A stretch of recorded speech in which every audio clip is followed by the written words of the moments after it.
You totally just stepped out of your comfort zone. You left the real estate industry and got into the AI industry. And you didn't really just crawl, walk, run. You took off on a full-on sprint. I never thought that I would have a Chicago Bears fan on my show, but I do. And his name is not Rick Hamada. It is Kanani Ching.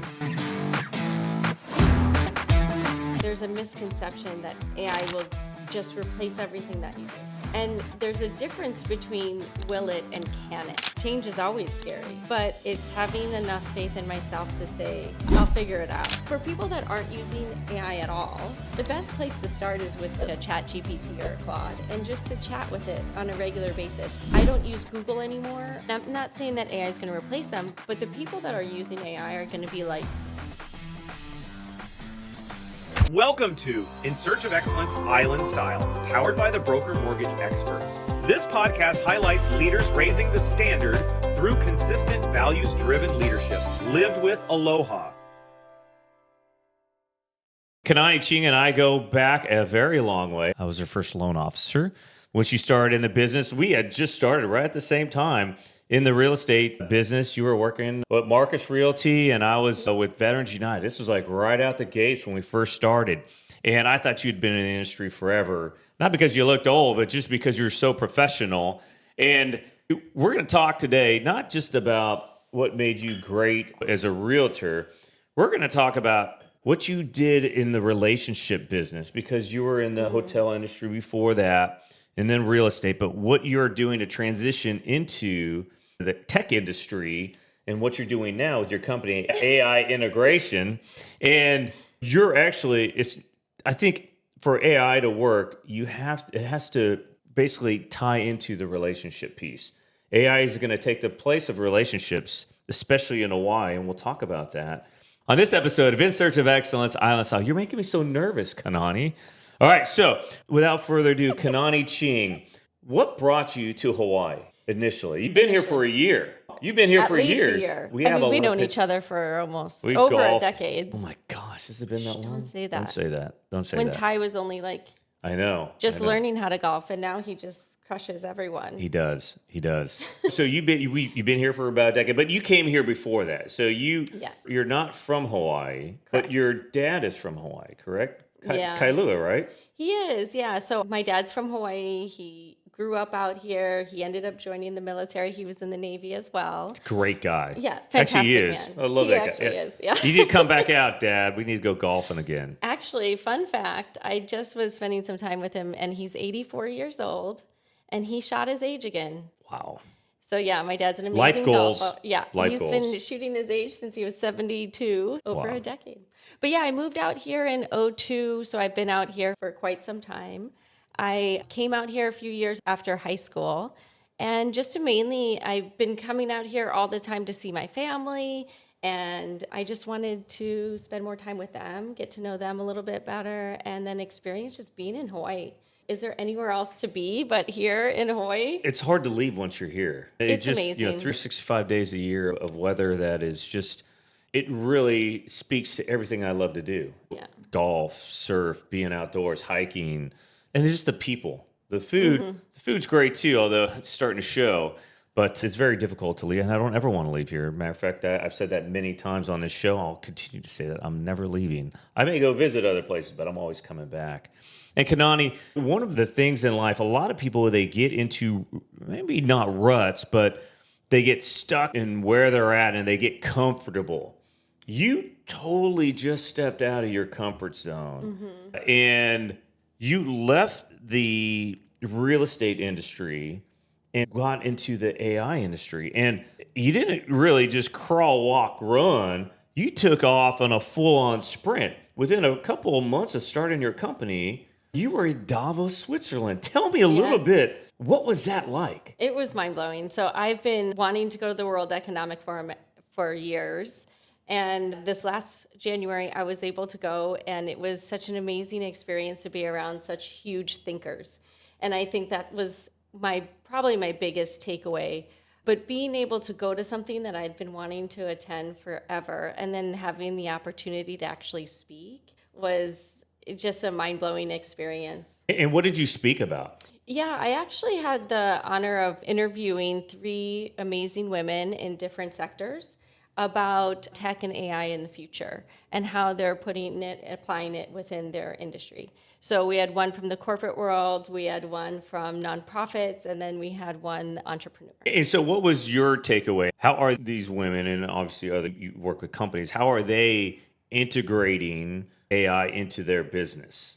Yeah, I think that the biggest thing that where I'm really seeing it, because I work with a lot of small, medium-sized businesses, and where I'm really seeing it is, we grow our business, we work really hard, but where there's always things that we just do automatically. And because it works, there's no real reason to go back and say, is there a better way? And that's just something that I've always had ingrained in me since I was a kid. I don't know why. I've always asked, why are we doing that? Isn't there a better way? You're one of those kids. I am one of those why kids. Oh my gosh. Punch me now. But it is finally coming to full circle because I actually can do that now. And with my business, I look at operations and I'm like, why are we doing this? Isn't there a better way? And I'm finding businesses that are very antiquated. They are doing a lot by hand. Which is wild. They're successful, but they don't necessarily, they maybe have a couple people doing similar tasks.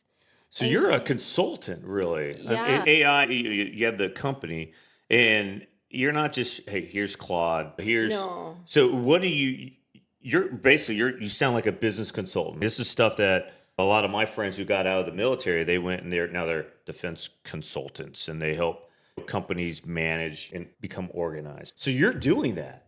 Yeah, and it's actually a lot of fun for me. So I think of my company more as a business transformation company that just is supporting by AI. So how can we transform your company in order for your company to run faster, more efficient, scale, and use AI in order to do that? Because if we can free up some of the tasks that are being done by implementing AI, then what can that person then do for your business, for your customers, for your customer service, all of those things? So it takes a lot of courage to change. What made you decide that I'm going to kind of leave this one industry behind and start in this new one? And this isn't something that just happens overnight. We are creatures of where we grew up. What kind of caused you, what informed or shaped you in your decision making and to make it easier for you to make that change? What was it like growing up for you? You said you were like that. You were the white kid. You did some crazy things as a kid too. We're not talking about but you were like a pole vaulter, weren't you? Yeah. You talk about different. That's not everyone says, hey, I'm a pole vaulter. I could count on one finger how many people I know who are pole vaulters. You're the one. So you've done some crazy things. You came out to Hawaii. That's a big change to go to school. What else in your upbringing has helped shape you to be able to make that decision? Yeah, for me, it's not just why are we doing things, but why are we not? And when, for example, with pole vault, I was in 8th grade, we went to watch the high school teams train, and the goal was to see how they warmed up, how they worked as a team, and so we can start to emulate them. And I noticed that there were no females that were pole vaulting, and that was ridiculous. Why not? Like, why can't I pole vault? And it just so happened it was just right place, right time. But Arizona, which is where I went to high school, my freshman year was the first year that women could start to pole vault. And so why not? And talk about overcoming your fear. I pole vaulted in high school. We had to do it for PE, which is cool. That's awesome. Yeah, it was a lot of fun. And there's a fear when you're sticking that pole in and you're going feet to the air, and that takes a lot of courage to do something like that. So to me, I think that would be something that would, if you can do that, you can do anything. If I could pole vault, I could do anything. We did a lot of crazy stuff, but it was more just trusting yourself. I have to trust that what I've done in my training and my coaches and all of that is going to land me safely. And it didn't always. Yeah. And we all did crazy stuff as a result when we were kids, and I'm happy that I tested everything out. But it's always about how do you shift and change, and I think I saw a lot of that from my dad as well. So there was always something new that he was trying to sell or start, or ever since I was a kid. And so I saw that, and I wanted to be like him. And so ever since I was little, it was go knock on doors to see if someone wants their car washed for $5. And so it's always been that for me. What else is out there? What else can you do? Why can't you do something? And the worst thing that can happen is it just doesn't work out. Yeah, but at least you never know. It's the weight of regret weighs tons, while the weight of failure weighs ounces, something like that, to that effect. Yeah, I love your dad. Your dad's awesome. But I also met your mom. And I love families. And you are a product of your family. And your mom she's a firecracker. I love her. Yeah, she's sitting in the golf cart when we were golfing that one time. What impact did your mom have on you? As we got Mother's Day, so we got Father's Day. But what was your mom's impact on you? Because when we were golfing, the love that you three had for each other it was heartwarming. Yeah, my mom has always been really supportive of my dad, and I think that was like something that was impactful for me. Sometimes she was always home for us, which was really nice. And so now you go to you grad. What did you major in? Business marketing. I just wanted to get done.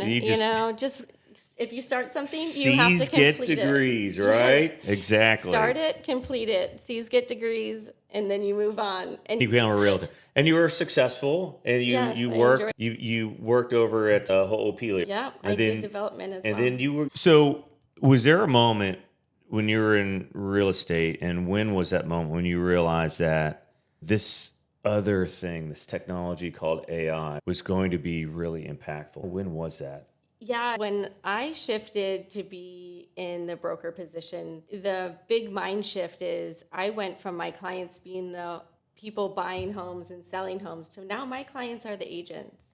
And so how can I show up best for the agents as a leader?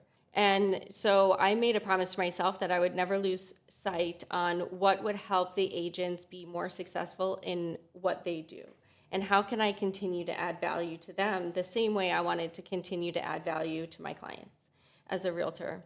And so I found ChatGPT probably in November of 2022. And just like everyone else, it was like, wow, we could rewrite our listing descriptions instead of piecing it together from everyone else's descriptions that's on the MLS. And that's when I said, wow, there's so much more that we can do with it. And that's when my Curious Georgina came out and started asking why about everything. And I remember you were kind of leaning towards AI, a couple of years ago, actually, I think. And you were talking about it then, and then you just made it happen all of a sudden. Yeah. So how is the business, how's it going right now? Are you pretty busy or? Yeah, just getting started out. So I have a school community where, of course, like real estate is very near and dear to me. I love our industry. I think we have the best industry.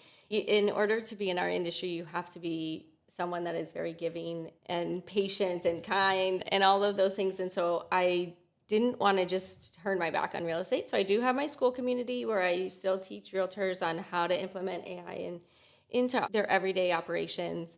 But it's been really fun just kind of getting to know different industries and how different companies work and getting to see the ins and outs of different companies. So now we go into, you have your new business. And one of the things, like the realtors, they fear change. And I think that's everyone. True. I think a lot of people, it's true. Any extent, even myself, I love change. Mm-hmm. And when I do change, I usually just go all in. Yeah. But I think everyone has some sort of innate, maybe not fear, but concern at least. Technology is intimidating, super intimidating. Yeah. And I think one of my things is I see something, I'm like, ooh, I want that. And then I'll scroll and I see something else. AI, I think, brings a lot of that together. And just some of the tools that are out there, like certainly my CRM, I used to have 5 different programs that I was paying for to do the thing that my one CRM can do now. Yeah. And it's using AI to basically integrate all those different functions, whether it's video or text or email. And it's so impressive. And I think one of the hard things that we have in Hawaii, and correct me if I'm wrong and tell me how you're doing this, it's embracing AI, but not losing the relationship with the people. I think Hawaii is about relationships. It's about breaking bread. It's about a talking story. And how does AI work without losing that relationship? Yeah, I think that I appreciate that question actually, because I think that there's a lot of people just in general that there's a misconception that AI will just replace everything that you do. And there's a difference between will it and can it. So, can it? Probably, if I was just being honest, probably not, right? Because it is that, especially in service based businesses like ours, it is that know you, like you, trust you. I want to be able to talk to you and know that you care enough to help me make the best decision for myself, my family, my future. And so it is more about looking at what you do, what don't you like doing, and how do we offload that to an AI, or not even all of it. I do believe human in the loop is very important. So when I help other companies, it's not about taking 100% of something off someone's plate. It's saying, I can get you to maybe only 50%. Maybe I can get you to 90%, but you've got to be there for the rest. And that time that that I am able to offload from your workload, now I like to challenge the owners of the companies and say, what will this person do to help improve your client experience? Yeah, for me, I think for AI, I want AI to allow me to operate in my genius zone. I don't Yes. want it I don't want to work in the business. I want to work on the business. And that's where my genius zone is. It's not my joy to go in and do the pre-approval piece and run the numbers and whatnot. I want the system to do that for me. I could communicate it, but the daily minutia stuff Yes. that kind of slows me down, that's what I want AI to do, so I can go out and do the relationship piece. Because you're right. The human in the loop has to be there, Has to. especially in real estate. But I think in any transactional business where you're spending a lot of money, for sure, Yeah. you want somebody who's been there, done that. And nobody really likes to talk to a bot. We were talking earlier. Avatars have kind of come and gone. I was making avatars 3 years ago. It's not really a new thing, but going back to your point, I think we've known each other since we both started in the industry, and I've been able to Why watch. am I the only one who's aged in this relationship? It's because I get a lot of Botox. Oh, okay. Okay. All right. But Honey, I need Botox. yeah, Dr. You. Dr. You. Dr. You. But it's It's perfection. not, yeah, it's something. I've had the privilege of watching you and your business grow. And I think you are very good at that, to say, where is my zone of genius? And then how can I bring people along with me in order to help you stay in that zone of genius? And so now what AI allows you to do is says, how can we improve that for not just yourself, but all of your employees? So how can you look at anyone that you work with and say, what are things that that AI can help you with or take care of for you, so you can get them done faster, so that they can be in their zone of genius as well. So if you look at your team and you say, wow, if we could all be in our zone of genius, how much impact can we now have on more families, more veterans, more people that are really looking to purchase homes, and help them in the highest and best way? Wow. You said that so well. And there are so many different ways that AI can help you out. Now, but there's a lot of misinformation about AI too. And I just saw a report, Challenger job report, said that there were 83,000 job losses last month. That's a lot. And it said that most of those job losses were because companies are moving to AI. AI is causing those job losses. So for certain people, AI is going to replace them in Yes. maybe software development, those type analytic type jobs. But what does the human need to do so that they will not be replaced by AI? Yeah, I think the actual number that was more staggering than the job loss is actually the jobs not being created. So our highest unemployment is actually in college graduates, Yes. which is My son is almost one. but if you see actually, to go on that, here goes my tangent. But if you watch, and Elon Musk is actually has said this multiple times, is that he'll hire engineers and things that are very good with video games, and he ties amazing with his games and his gaming, and maybe he'll probably be Elon fine. Musk, come talk to Yeah. my son. Hire Hire Ty. But that is actually where it is. And so it's saying not necessarily are we getting rid of a bunch of jobs as of now, we're just almost not hiring. And so what does that do for people like Ty? Right now, I think that one of the coolest things that it opens up is it opens up the opportunity for someone like Ty or the people that are graduating from college to say, what do I want to do? And entrepreneurship is actually the best place to be right now, because the bar to entry of entrepreneurship is so low right now. You have the opportunity to do so much. Currently, as we're sitting here, I've got agents that are creating new agents to do jobs in my company. Yeah. I have 5 main agents that work with, and then they decide, okay, I want to create these other agents. I don't need to have a bunch of other people. I don't need to have the capital to hire a bunch of people in order to do a bunch of jobs in order to start my company. And so entrepreneurship and being able to have that opportunity is so incredible right now for people that are graduating college. But your original question was, how do you keep your job? In my opinion, the best way is just to say, how can I use AI to be the most efficient and effective at my job so that I can add the most value? And it's not saying, how do I replace myself? Because at the end of the day, it's this personal interaction that is going to set you apart. It's our EQ that is more important right now than anything else. And if you're able to say, okay, I can offload all of this stuff that I hate doing, that takes me forever to do, that I avoid doing, that I put off to the last minute, if you can get rid of all of that so it'll free up your bandwidth to do something more powerful and help the company grow more, that's where that power lies. It's so amazing. So I've been dabbling in AI for a while now, and I'm in a mastermind group, and there's some incredible stuff that we're doing in the AI realm with regards to lending. But you talk about anything you do in life. You talk about your health. You can create a health GPT that basically you could have them study Gary Brecka, Peter Attia, you name it, all these different doctors, and come up, here's what I do every day, come up with my health. What do I need to do to live till I'm 80 and be healthy? Wait, what age do you want to live till? It's so funny. For the longest time, said I am going to live forever. I'm not going to grow up, but my body keeps telling me, yeah, you might not quite make it that far. But I want to. I think if I make it to 80, I've had a pretty damn good life. Larry, you've got grandkids. I know that. You got to go. I got 25 years. I'm 123 Is that of how healthy. Yes. Yeah.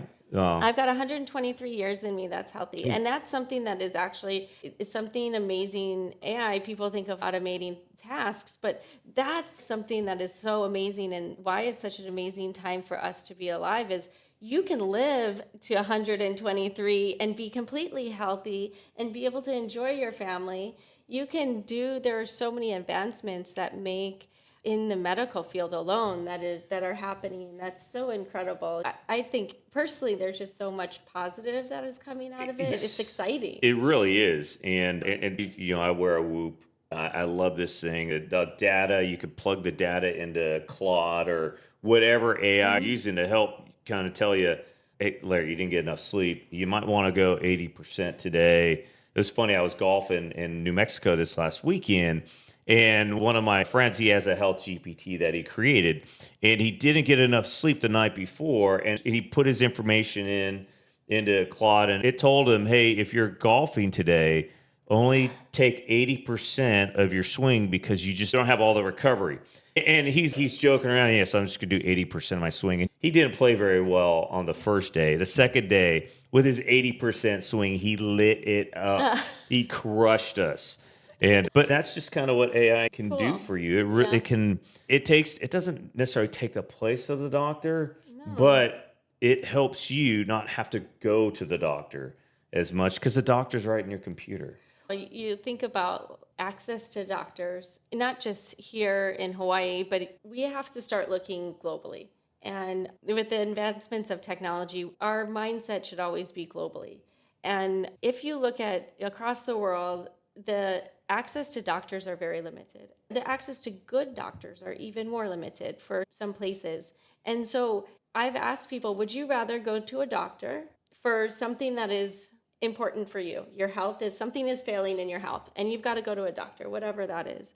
Would you rather go to a doctor that is experienced, very knowledgeable, but only remembers the things that it actually remembers? Maybe they had information 10 years ago, but they probably lost some of that, and they only have what they currently remember.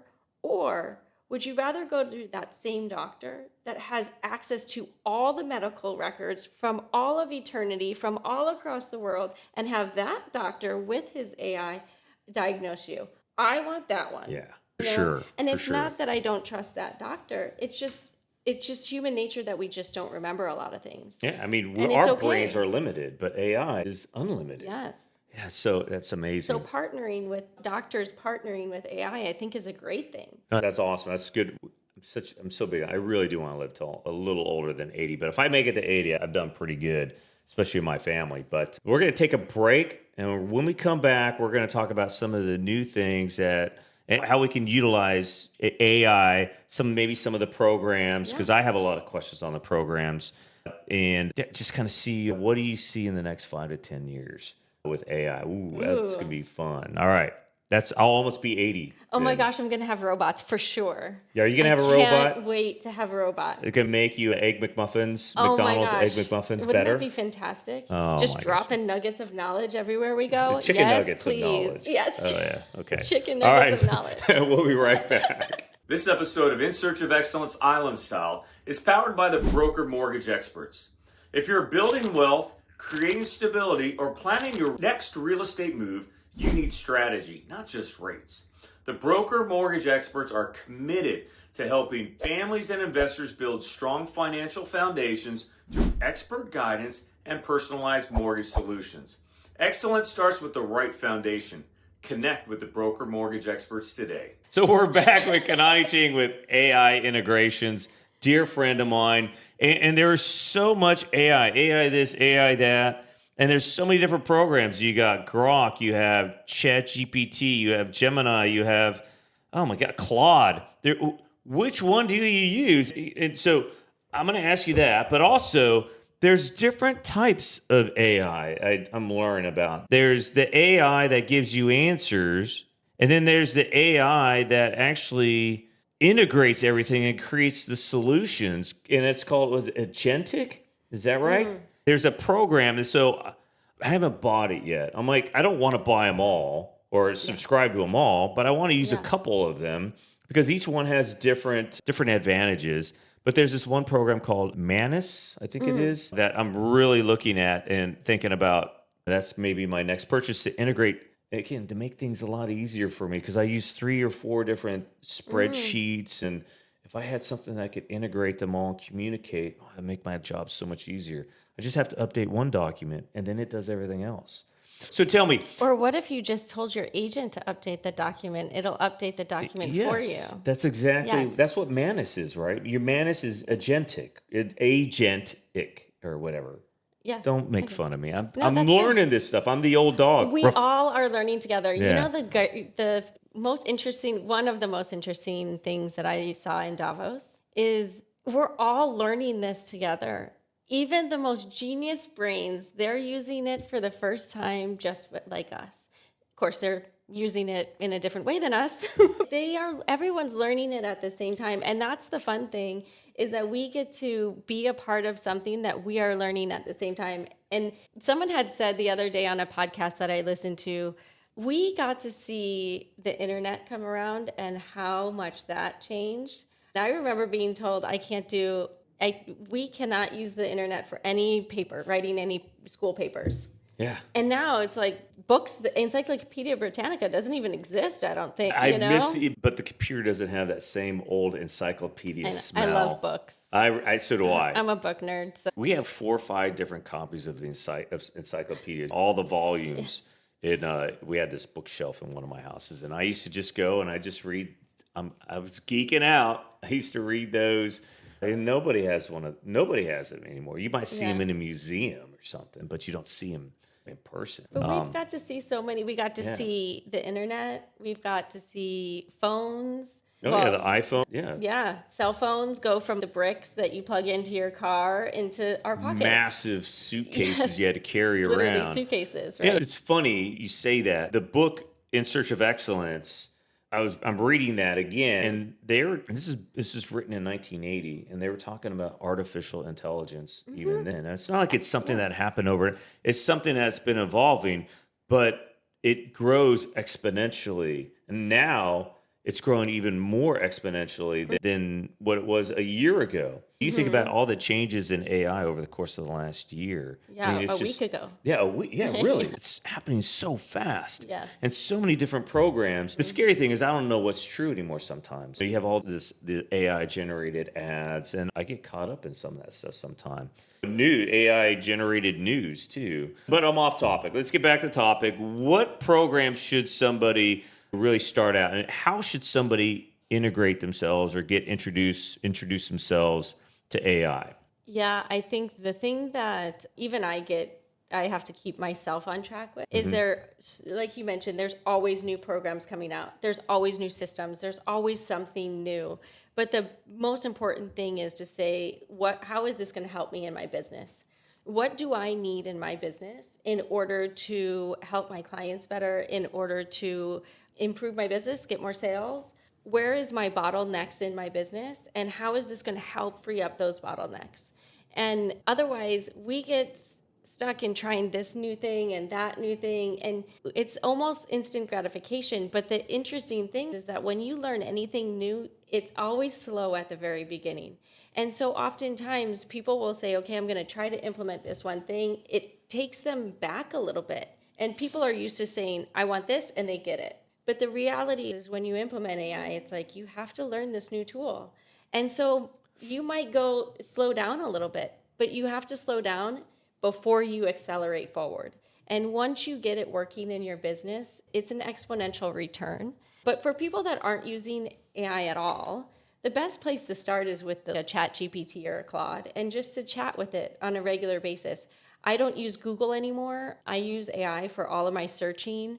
So even if it's just having a simple conversation, that's the best place to start. It really is. I've started doing that recently, and just how do I do this? And then it gives me, you know what, that's not exactly what I want. Can you adjust the search parameters, or how would I communicate this to a first-time home buyer if it's something that I'm educating them on?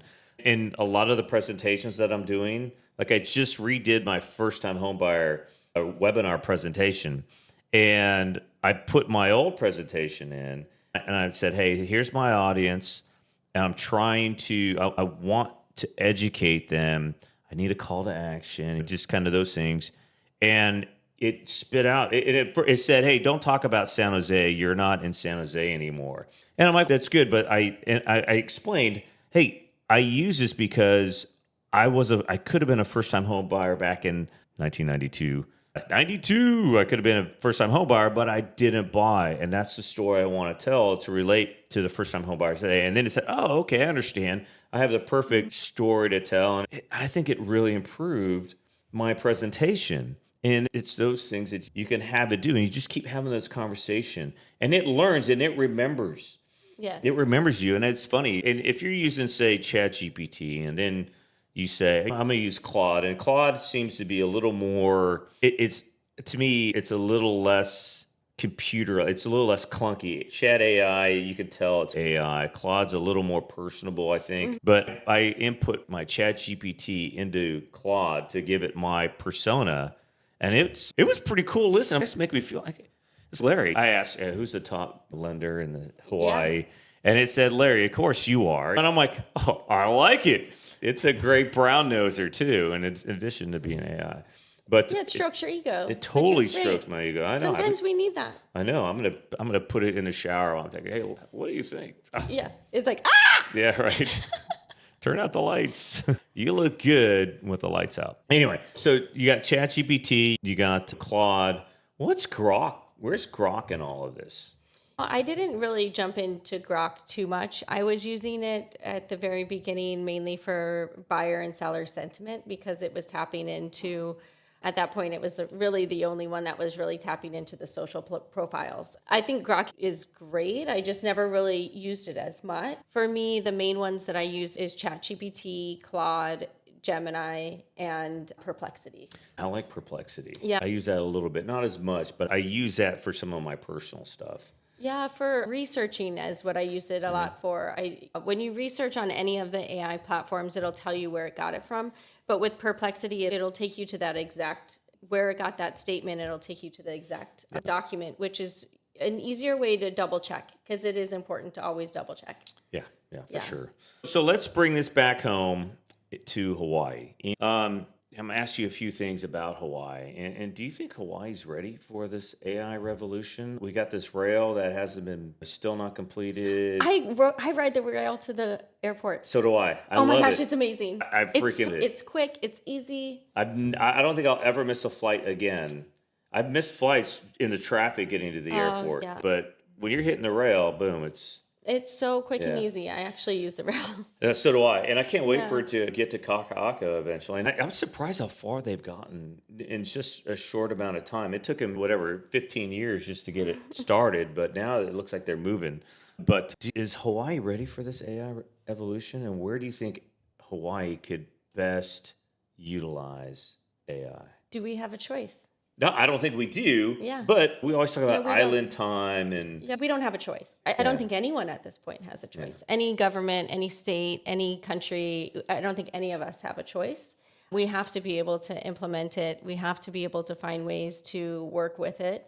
But there are, and not just here in Hawaii, but in government is a great place to start. It would be great if we could help it with any of our, I would love for it to make our permitting process better. Oh my God. Yeah. Because we talk all the time about how we want to give all these homes to local people. I would love that. If we could have more homes, if we could build faster, if we can do those things, if we could cut down the amount of time that it takes for a developer to build a home, those homes would cost less. If we could just cut down all of the reworks that they would have to do in order to develop a land or build a home, if we can deliver these homes to our local people faster, that's ideal.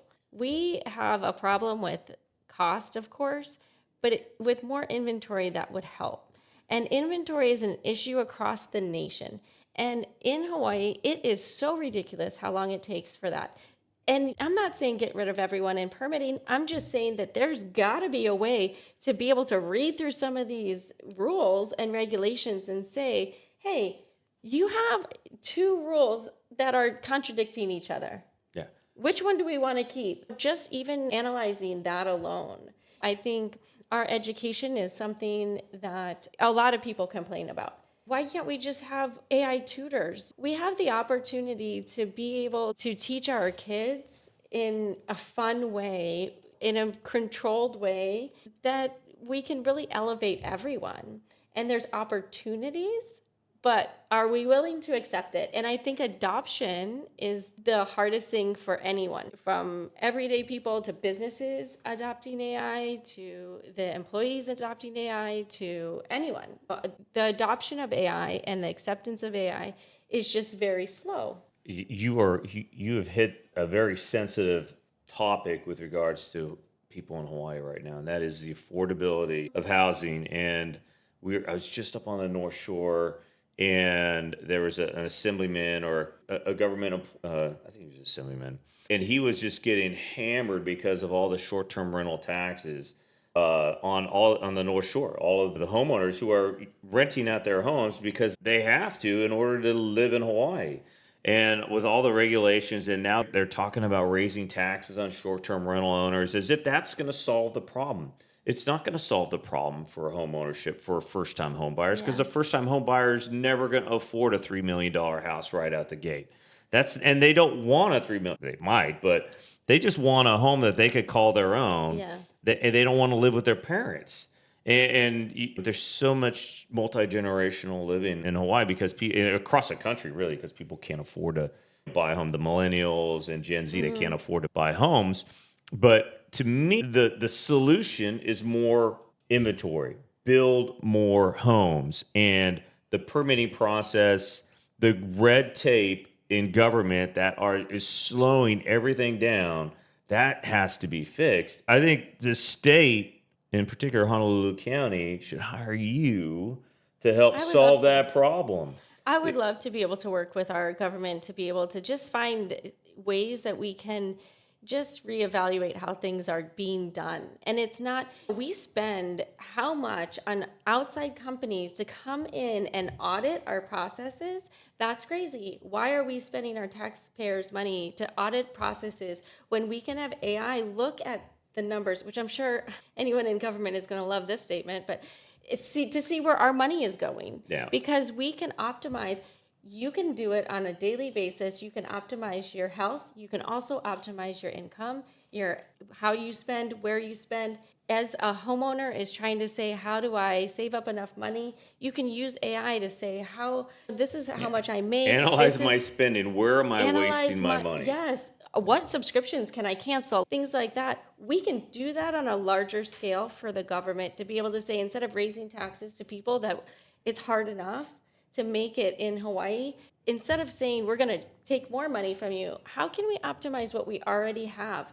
And we can do that in such an efficient way that doesn't cost a lot of extra money in order to get that done. And I think it's interesting because you do look around the world and you say, who else is using AI for their government? And the UAE is. Yeah. And they are making huge headway on what they are able to do and how they're able to optimize the use of AI.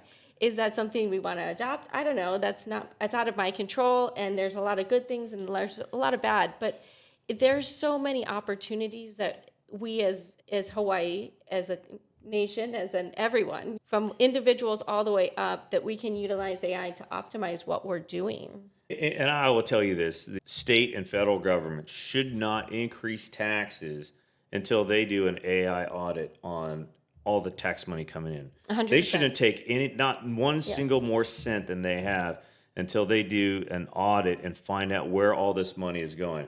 And we hear all about all this news in Minnesota, in California, and that's horrible. You think of how much money we're just giving away to people who are they're criminals. There's no other way to put it. People who are just pocketing this money, nonprofits that are using this money not to help people.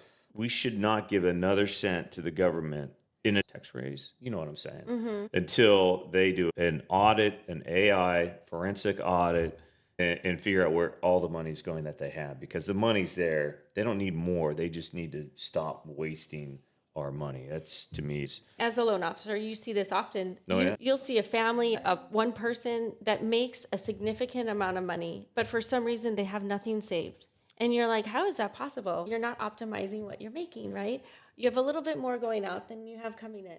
And so you think you need a higher raise, or maybe you just need to reallocate your funds. Maybe you just need to stop going to Starbucks twice a day. And that's from someone that makes... I'm not talking about you, honey. I'm not talking about you. You're good. Oh, don't ever speak negatively about my favorite Vicky. Yeah.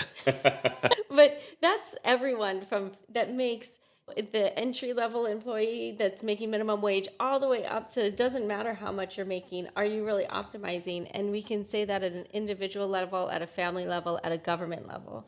And instead of saying, how do we take more from our residents, my pushback is, how can we optimize what we already have? Yeah. And I think that AI, that's one of my favorite conversations with AI, is saying, how do we challenge each other in a positive direction to be better humans? How can I challenge you to be a better human? How can you challenge me to be a better human?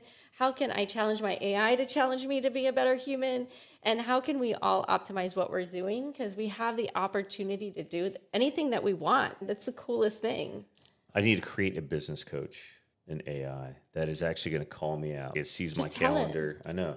And it sees my calendar, sees what I'm doing, my production, and just calls me out. Hey, you're not doing this. You're all talk, no action. Let's freaking get off your butt. Up for you. Yeah, I'm afraid though. What will we call him or her? Should the boss be a him or a her? Her. Her? What should we call her? I don't know. The queen. The queen. There's only one queen. And Queen Vicky. Queen Vicky. No, that's a different kind of boss. So we're at about the end point, but I do got some questions for you. I'm so impressed and really just inspired, just really impressed with how quickly you have changed.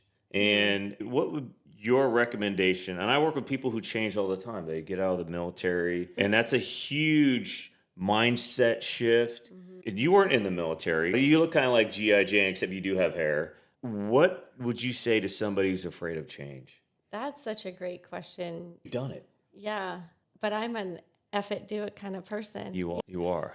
And I think that I think change is something that it's not necessarily that I embrace it. It's not that I'm scared of it or that I'm not scared of it. Change is always scary, but it's having enough faith in myself to say, I'll figure it out.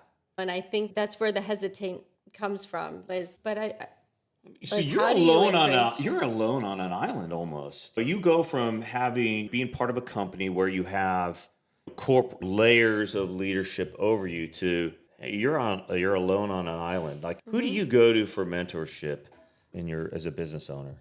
Yeah, and I think that it's important to have good friends, a good support system around you. I also think that we have amazing mentors that we can listen to every day on YouTube.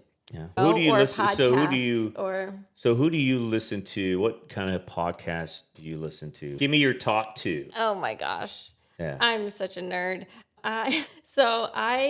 My favorite podcast that I never miss is Peter Diamandis, the Abundance Podcast. Okay. So that's all on AI. They do 1 or 2 talks every week. Okay. And they started out at 45 minutes and now they're lasting for 2 hours. It's incredible. And now they're saying things that are very over my head, which is great, but it challenges me. And it really opens up my eyes when it comes to AI. So I listen to that one a lot. Ed Milet has a really good podcast that I listen to. Who's Ed Milet? That name sounds familiar. What's he do? He is, I want to say a motivational speaker, but he's a business coach. Okay. Yeah. All right. But that's how I start my morning is I listen to now it's all around technology and AI and the advancements of AI. But So you know what? Let's change the subject real quick because I usually talk about this especially with a lot of realtors and a lot of service members. What's your morning routine like? McDonald's. What is your morning routine like? I know I've seen you rolling up to the golf course with a bag of McDonald's. I'm here. And Aquino's got the I know, avocado all toast. healthy, and Yeah. I'm like, here's my McDonald's. I love McDonald's. McDonald's, if you'd like to hire me to be a sponsor If you'd like to sponsor my podcast, and my eating habits, be careful what you wish for. I have to. So we've been flying a lot, and every time we come home, I'm like, or we go into town on the way home, I'm like craving McDonald's French fries. Oh my God, because they're the best. They are the best. They are the best. So my morning routine, And a McFlurry. Oh yeah. Yeah.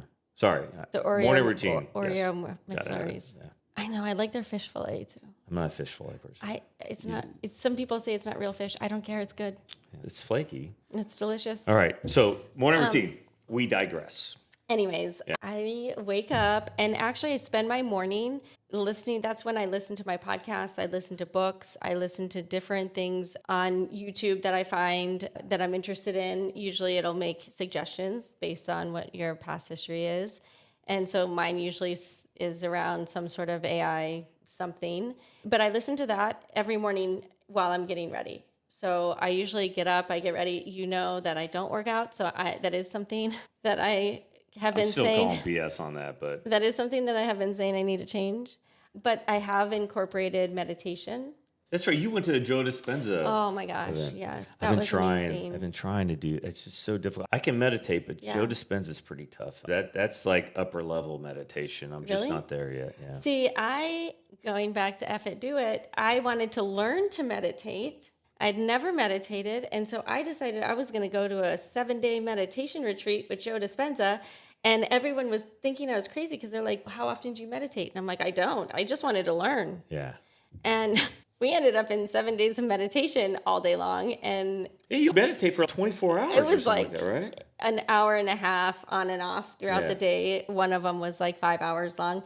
But it's incredible. And it was life-changing. Yeah. So anyone that wants to meditate, or I don't know if I would recommend people just jumping in the way I did, but it was great for me. So it'll work for other people too. It's classic. It's classic. You just do it. Yeah. Just do it. And you'll learn as you go along. And you're going to stumble. you'll You're going to figure it fall. out. And I know when I'm meditating, and I joke around, but I do meditate. I don't do it every day, but just probably 2-3 times a week.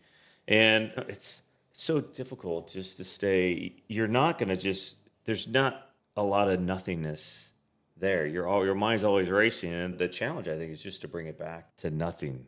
And Joe Dispenza, nothing. I can hear him saying Go nothing. into nothing. Go into nothing. Go into nothing. And then you're like, so I put people on shelves. You've got to go on a shelf because I'm supposed to be in nothing. Oh, shit. There's another one. Put that on a shelf. Go into nothing. Yeah. Oh, my God. The harder it is, the more important that it is that you slow down. Yeah. I've never felt more calm and grounded throughout my day than when I started to, after I've been meditating. And when I can feel myself get a little off, I'm like, when was the last time I meditated? It's probably been a few weeks. I need to get back to that because it really does help to ground me and center me in what's important. And just, I've always worked out, so I know that working out is important. I know that it's good for me, but it's kind of my form of working out. Yeah. For my brain. You got to work the brain. So where do you see your company in the next, you're in your first year. Where do you see your company? What's your vision of your company in 5 years?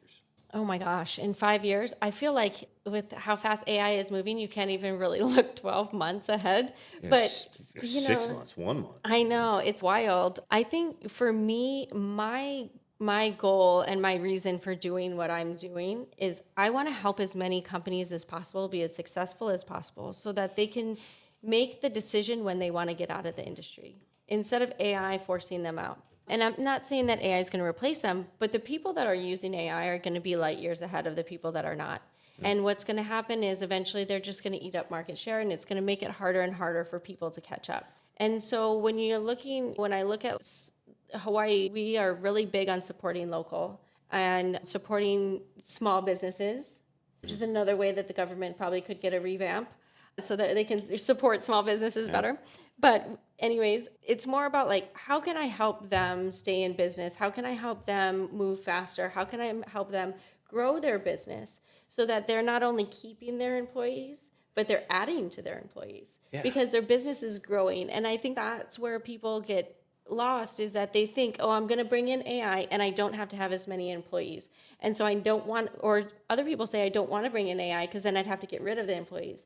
And I'm like, no, let's optimize your employees so that your business can grow, you can double your income, and then take care of your people. Yeah, you'll need more employees. And that's the goal. So I hope to help as many local businesses as possible so that we can flourish as a whole. I think that's so important. And again, I'm going back to the North Shore, and this has nothing to do, not really anything to do with the floods that we just had up there, but you go into Haleiwa and all of these small businesses they're going out of business. It's horrible. And that is the culture of the North Shore, and we're losing it. And if all of these small businesses close, what happens to the people who are in those businesses? The beach is great, but it's the people too. You need the people. And I think there's definitely a place in Hawaii for AI. And I think companies, small mom and pop shops, small startup businesses should definitely be utilizing services like yours to help really grow their business and improve their lives and the lives of their employees. Because I agree with you 100%. It'll help you make more money so that you can pay more money to the people who you do have and really build those strong relationships, not just with your employees, but with the people in the community. For sure. We're about done here in Kanani AI integrations. How does somebody reach out to you if they want to bring AI into their business and improve their business? Best way is through email. So kanani@kananiChingAI.com. Boring. Super boring, but easy to remember. Kanani@KananiChingAI.com. And if you forget that, Instagram is Kanani.Ching. I know. Boring. Boring. Sometimes boring is where it's at, though. All right. Well, all that information will be in the podcast. So please reach out to Kanani if you want to grow your business Use AI, use technology. Don't run. Don't be afraid. Run to it. Run to it. That's right. Don't run Yes. away from it. Run to it because it's here and it is going to either help you or it's going to break you. It's something that you need to use. I know I'm using it. Like I said, I'm using it, and a lot of the people in my industry are as well. So, Kanani, thank you for coming in. You're a dear friend. We got to get out and golf here soon. Yes. And you got to get your dad back out here. I know. Get him out here. Before we close, though, I Yeah. do want to say thank you. I want to thank you for your friendship. We have been friends for over a decade. You were my first. You gave me my first transaction when we had my first transaction in real estate together. And I just, from that day forward, we've always been friends. And you've always been very supportive of me. And that is where the power is with that human connection. And it's been just such a pleasure to watching your business grow as well and flourish. And I've watched you bring so many people along with you on your journey. And that's the power of what we have here in Hawaii, and that aloha spirit, and that really, I'm going to be successful and I'm bringing as many people along with me as I can. And you have been a very great example of that. And I really appreciate you Thanks. and your friendship. Thank you very much. And with that, let's have a great week. And In Search of Excellence, Island Style, AI Style. We'll see you next time. Thanks for tuning in to In Search of Excellence Island Style. Stay connected for more conversations with leaders raising the standard through purpose, values, and aloha.